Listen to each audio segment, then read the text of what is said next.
friends and peace scholars. If you're watching the video, I'm in a little bit of a disguise because of the great embarrassment last week at the Peace Lab, at the Peacewarts Lab. Just kidding. But this week was rough because that was such a rocky episode where I found errors in the podcast. And then there's just been a lot going on with my family. I take care of my mom, and we're making some decisions around that. So with my sisters, and it's been a lot. And it's the first time that I've really thought, what am I doing? And poor AI, they got some pity party from me and some frustration on the errors. But it was good because I've changed my process to do some better fact checking that I should have been doing in the beginning. And as I said I think I said last week, the book version of Peacewarts will have everything will be fact checked. And then going forward with the recordings. And when I asked Gemini, what's up? It put Gary Nosner in Atlanta, and that's not where the event happened. And so, yeah, it's a lesson to us all that if it comes from AI, we need to fact check it. So the last episode was lacking because we didn't see Teo. And I promise you, we will see him at the end. I already took the little video. He is sleeping right behind my chair. You probably heard his collar jingle jangle. In terms of what I've been up to besides my family things, I worked on book 3 of the Peace Experiments. We're in the 1970s. And Kitty Ocampost is 93 in the year 2056. So her age matches mine exactly. And some of my own personal memories are going into the 70s. So in the 70s, I was 8 through 17, I guess. And so it's a lot of fun, and I'm really looking forward. I'm going to release, once I have the 3rd book done, I'm going to release those 3 together, and we're going to go all the way through to the year 2056. Now we're going to get right into the homework. And I was so flustered last Saturday that I completely missed an episode. So this was the episode that came out last Friday. And then I recorded a number of episodes last weekend and thought I had edited and posted Fridays, but I missed one. So last week only had 2. So we're going to do 3. We're going to do episode 305, which is titled The Belonging Bond. And that's class 5 in social chemistry. And in this episode, we explored how shared rituals trigger oxytocin to override the biological fight response, using the freedom songs of the 60s and restorative justice circles as historical anchors. We discussed how synchronization and shared vessels create the belonging bond. So our homework for today, or for that episode, was to look up the role of singing in the Albany movement of 1961. It says that singing served as the foundational bed and air of the Albany movement, acting as an essential tool for unity, morale, and nonviolent organizing. That's from the Library of Congress. Unifying and empowering the community, bridging divides. Mass meetings in Albany churches began and centered around congregational singing, which helped dissolve differences in class, age, and background among the participants. And so the episode goes over when we do these kind of rituals, it bonds the group that's taking the action, and then it also has an effect on the people that might be facing the people taking the action, and it has a calming effect. Overcoming fear, activists noted that the emotional spiritual power of the music helped push past fear during marches and face-to-face confrontations and police and voicing resistance, protesters adapted traditional church hymns and spirituals by improvising lyrics with contemporary names and local struggles, transforming standard worship into direct protest. Probably some of the protest songs we have today. So then when we went to episode 306, I've had a busy morning. I didn't mention that. So hopefully I won't be too slow. You might need to speed me up. That's always the way. But I went to a doctor's appointment on Sunday with my mom. They're so backed up with MRIs that you can do them on the weekend because they're trying to get caught up. We did that. We saw my Uncle Jim, who just broke his hip, and he is my father's brother. My father is no longer with us, and he looks so much like my dad. So it was really nice to see him, and he's only been out of surgery a couple days. And what else did we do? Oh, we went and got my mom a haircut. So that's what we did. Speaking of haircut, I think I've been wearing my hat in the mornings because the sun comes in. So I just took my disguise hat off. And so episode 306 that was the last Saturday's lab where Jem and I messed up.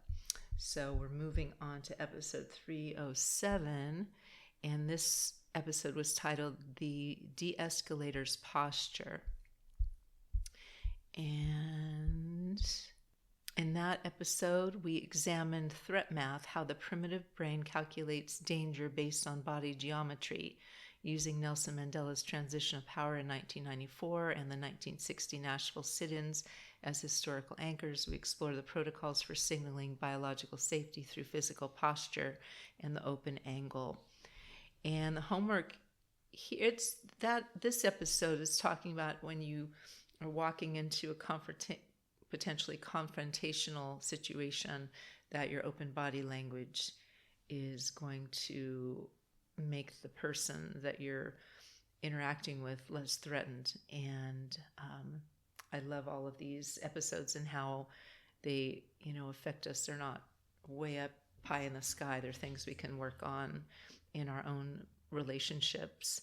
So this homework was look up Nelson Mandela's 1994 inauguration, gestures, or John Lewis's 1960 rules of conduct. So I'm going to choose John Lewis's 1960 rules of conduct. John Lewis formulated strict codes of nonviolent conduct for student demonstrators during the February 1960 Nashville sit-ins. I'm taking a drink of coffee. Nonviolent discipline: do not strike back, curse, or laugh if abused. Maintain order: sit straight, face the counter, and do not block entrances or aisles.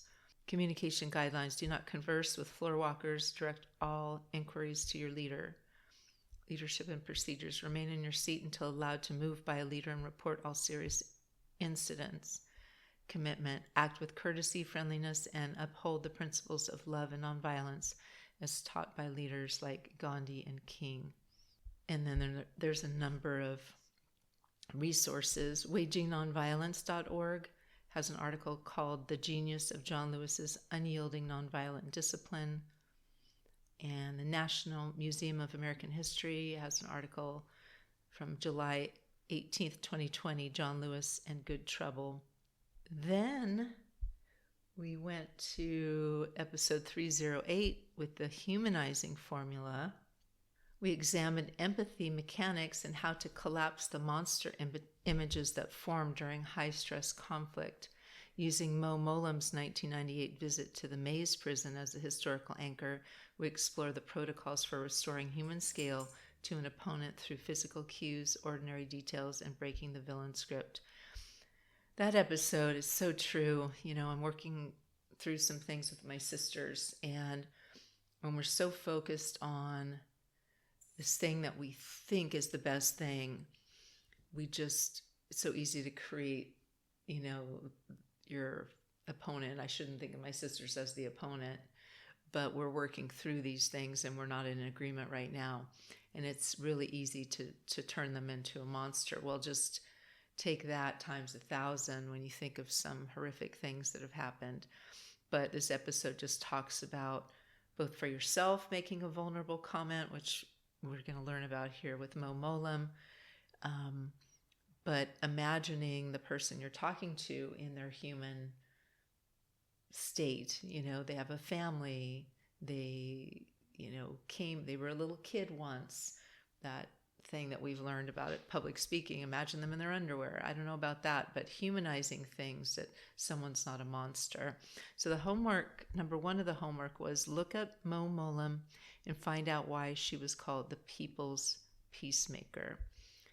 When she showed up at the prison, this episode talks about how she took her wig off. She was going through some kind of, I don't know, can't remember if it was cancer, some kind of treatment. She pulled out a pack of cigarettes and just kind of put everybody off of the edge of, whatever they expected from her.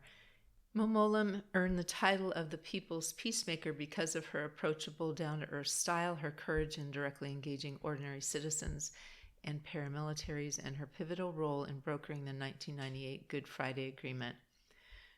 Unconventional style. As the first female Secretary of State for Northern Ireland, 1997 to 1999, she rejected the traditional gray men in gray suits approach of past British officials. She replaced formal stiffness with hugs, plain-spoken language, and humor. She famously walked into Belfast to meet ordinary people on the street, prioritized listening to community groups and women's coalitions, and famously visited the high-security Maze prison to talk face-to-face with imprisoned paramilitary leaders and keep the peace talks from collapsing. Relentless empathy, she believed peace belonged to ordinary people rather than just politicians, using her unique ability to connect across deeply divided sectarian communities. So I think that's all we have today, because I missed an episode, which is going to come out on Monday, and that's episode 309, The Chemistry of Shame. And so we'll work on that in next Saturday's Peacewarts Lab, work on that homework. And my belly button birthday is this Thursday, August 27th. And I am working on a special piece where we're going to look at the 1915 event where 1,200 women risked everything on an impossible, beautiful fool's errand to stop a world war. So it's just a beautiful story, and I'm going to narrate it on my birthday. So it'll be a special episode that comes out on Thursday. So we'll have Monday's Peacewarts, will be class 9. We'll have Wednesdays, will be class 10, and then we'll have my birthday episode, and then we'll have Fridays coming out to class 11. So we're keeping it short. I'm going to show you Teo if you're watching the video, and I'm wishing you a beautiful week. Peace.